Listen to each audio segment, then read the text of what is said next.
Hello malt mates, I'm Ralphie here in the Bothy, and this video is something a little bit different from what I usually do with my whisky reviews, because what I'm doing is paying tribute to Paul McDonough, the proprietor of the Bon Accord Bar, North Street, Charing Cross in Glasgow, who very sadly passed away and left us in 2023. He didn't have a long life by modern standards, but he did have a very eventful life. And I want to tell you a little bit about Paul and a little bit about my friendship with Paul and with the Bon Accord, because it puts things into perspective.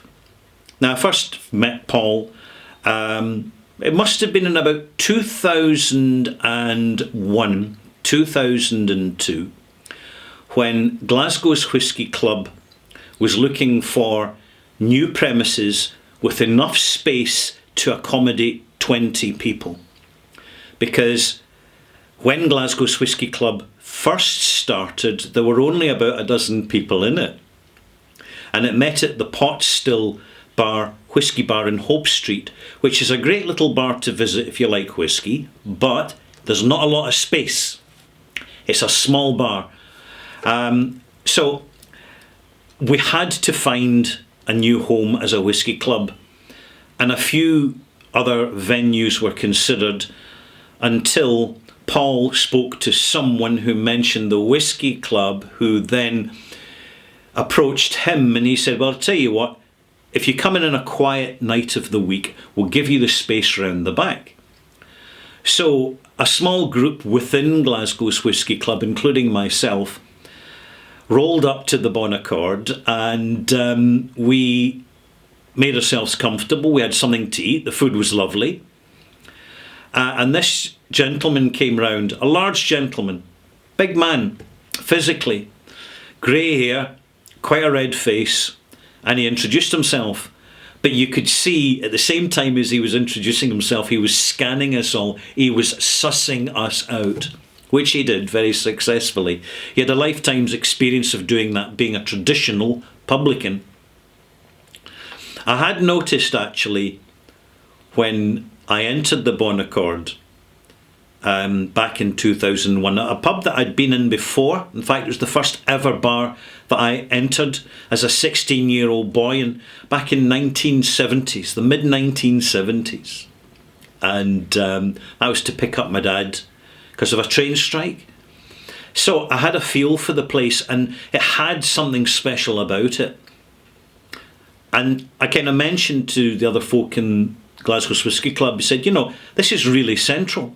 It's one of the most central venues. It's great for public transport. And, people who are into beer know where the Bon Accord is. So I think it's a great place, although it's a little bit noisy at times. But hey, whisky clubs are noisy places. So we met a few times as a club just to do tasting notes for newspaper articles from samples given by some of the distilleries. But then just as the whisky club was really starting to grow, we basically settled in once a month on a Wednesday at the Bon Accord. And at this time, Paul's deciding that, he's going to enhance the whisky magnetism of the Bon Accord even further by having his own whisky club, which he successfully did and hosted for many, many years. He was a true, what's called a Ouija. He had that Ouija sensibility, that traditional accepting positivity that you get with Glaswegians who have to make their own way in the world, and he did. He came from very humble beginnings, and what he created in this world he made for himself with the support of his family.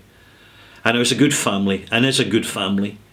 And he really built up the Bon Accord, very well regarded by people who did practical jobs within the industry, who regularly drink at the Bon Accord, socialise at the Bon Accord. And he basically, he was aware that there were people further up in the chain of the Scotch whisky industry who frankly looked down their nose at him, which is very, very British. It is what it is. And at times you basically just laugh it off because of what it is. It's a cultural, refined cultural negativity. It never fazed him. Any time I arrived at the Bon Accord, I never announced it beforehand. I never made a song and dance of it. I'd just walk in, I'd open the door, and you'd hear the big brass hinges squeak. Paul would be sitting along at the end of the bar where he could hear what was happening behind him and see what was happening in front of him. Even when he was socialising and chatting to others, he was aware of what was happening in his bar. This is not something you learn at an academy. You either have the skills or you don't. In 2019, having developed quite a good relationship with Paul and supplying glasses for him to hand out to Ralphie fans, because I am totally linked to the Bon Accord now, and I'm delighted with that situation. And he'd give me ideas, he'd give me a little bit of gossip, and he'd give me a little bit of opinions about different things, and every moment spent with Paul was an interesting, original conversation, occasionally distracted by a football game in the background, which is why I always kept my back to the television, so to the screen, so I wouldn't be watching it, no way. I've got no time for football. But this is Paul here he is.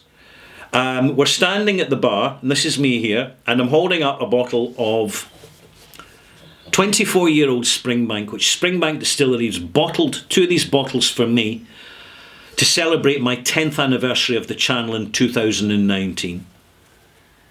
It was a very special occasion because at that point I was exploring with some new ideas, with Paul fully supporting me. In fact, Paul wanted a Ralphie.com 10th anniversary bottling for the Bon Accord, and here it is. 10-year-old Kalila. Cask strength, big peat monster, full of woodiness, and very robust, and very reflective actually of the character that Paul was, because Paul completely chose this in conjunction, in a partnership with North Star Spirits, who are doing such a fantastic job in the independent bottling market. And what more can I add?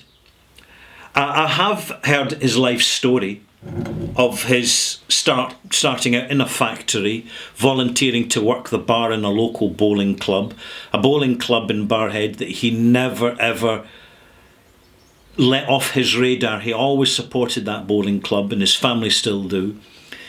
And he just did things the old school way. He did a long apprenticeship. He had an aptitude.